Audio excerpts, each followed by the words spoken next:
Hi there. So it finished 2-1 today for us against Everton, but unfortunately Man City won as well, so we missed out on the title by 2 points. Your thoughts on the game? Well, it didn't seem like fluid best today. I think he probably missed Saka, and it just seemed a bit lack cohesion, a bit of a bitter match. I mean, I guess that's how Everton play, trying to disrupt, and I guess they achieved that for the most part. But we got there with the winner at the end. It's really a shame that West Ham couldn't be there a bit, but it's always going to be a long shot of their season, sort of having, sort of whimpered out. It was always going to be unlikely that they could beat, the reigning champions, but I hope that Moyes might do his old captain a favour. Rice's teammates do their old captain a favour. Looked like they tried, but it was never likely. But it was a strange atmosphere today because when we got into the stadium, we saw Man City scored so early in the game, so already going in, that's deflating. Then we hear they're 2-0 up, again, that's more deflating. We're still trying to push, and then Everton scored that lucky goal, so we go behind. But then we equalised. A few minutes later, West Ham got a goal, so the atmosphere completely changed. Everyone's really up. Then we go into the second half, and it's gone down again when we hear Man City are 3-1 up. So it's just one of them weird occasions where the atmosphere was not what it normally would be.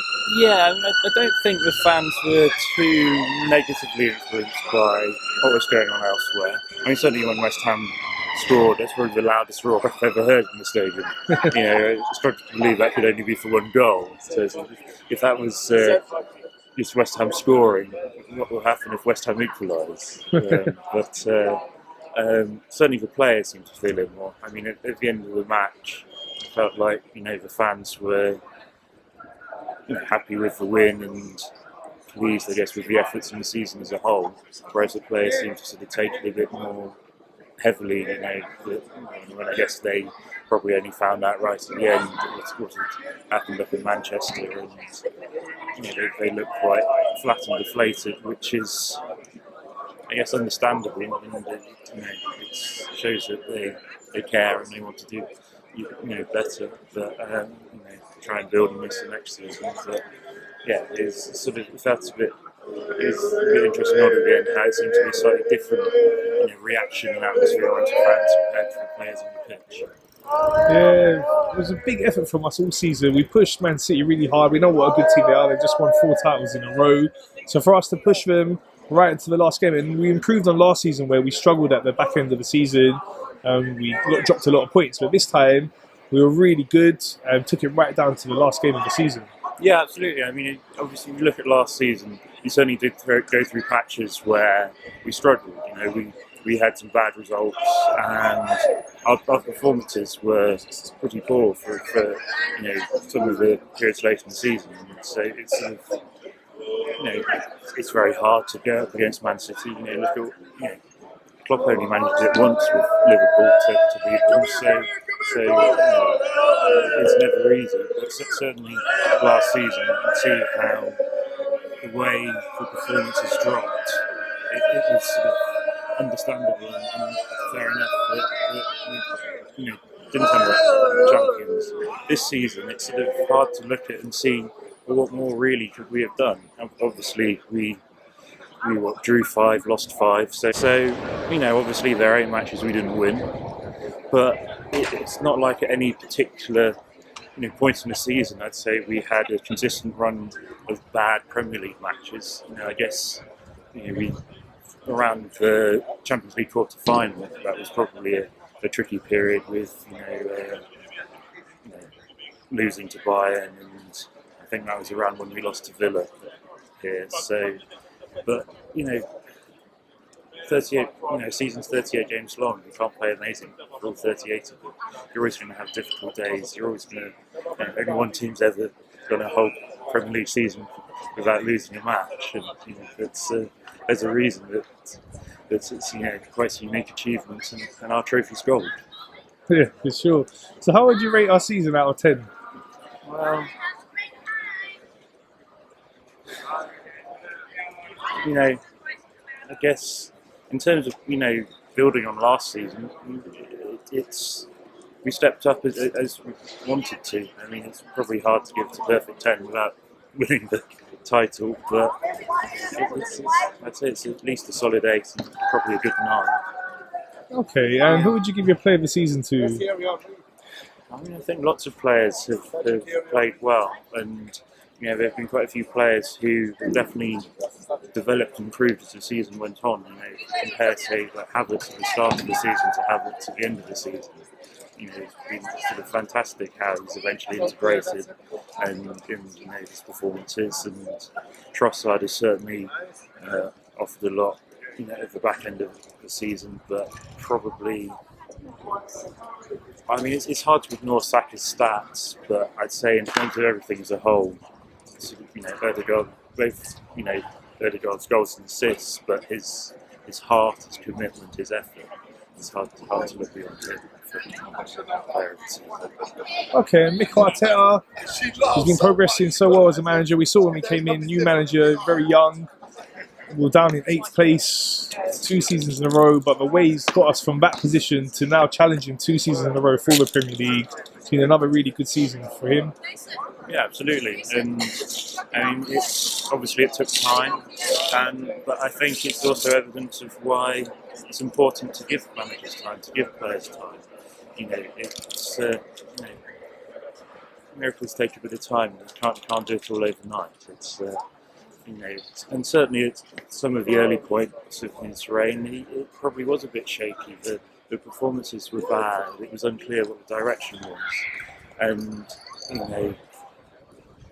at the time, it certainly felt like it would have been frustrating but understandable if the board had decided to move on. But based on what's happened this season, last season, even to some extent the year before, it's proven why it's worth, not running a club like Chelsea and every time you get a bad result, deciding to try and find something new to take the reins.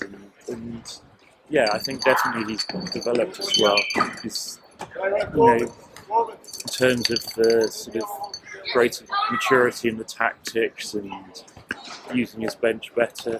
And he's still only 4 years in, 4 years into being a manager. So it was December 2019, wasn't it? That he joined. So he'll inevitably continue to develop and improve, and the squad does too. We've got every reason to be hopeful. Yeah, for sure. He's been doing a great job. And looking at the team now and going into the summer transfer window, where do you think we need to improve? First I'd probably say I don't think we have any bad players anymore. I mean, when you look at some of the squad at the start of his reign, there were certainly some quite questionable players, and I think some of them, like some of Emery's signings, they made sense. And they weren't necessarily Emery's signings. He didn't really get, he had players bought for him. He didn't do the buying, but they made sense at the time. But they're clearly, sort of at the level we were at the time. I think we definitely have gone beyond that, and all of our players are good, but some of them could be better. And occasionally it feels like Arteta doesn't necessarily have trust in the whole squad, and so he's reluctant to rotate and use the bench. And so getting to that a squad where he's happy to use all the players is important. In terms of weak areas, I'd like some maybe a more orthodox left back. Zinchenko is clearly a very talented footballer. I'm not convinced he's a left back. Tomiyasu is very good defensively, maybe offers less going forward, and gets injured a lot.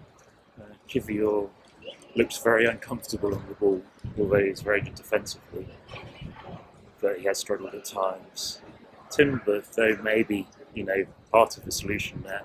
It's sort of hard to say. We've seen so little of him this season. I know it's there's the wider sentiment that we need a striker. I mean, we scored plenty of goals this season, and Havertz has looked very comfortable there recently. So it'd be nice. I'm not sure it's top priority though. We could probably do with some more legs in sort of defensive midfield, central midfield. You know, Partey's done well since he returned from injury, and Jorginho is very talented, but they're both aging. They're not particularly quick, so I think they can struggle against faster players. And you know, so maybe that's an area we can build on. But lots of promising academy products, and I understand it's difficult. You know, it's possibly, you know, when we're in the lesser European competitions, there's more opportunity to rotate in the Europa League. It's harder with the Champions League, and when you're going for titles, every, you know, all 38 matches, Premier League matches matter more. But you know, it'd be such a shame if, due to lack of playing time, the likes of Muneri, Cozy Dubry decided to move on, because you know, they look like they could be very promising options. You know, both Muneri in the central midfield and Cozy Dubry as a backup to Saka.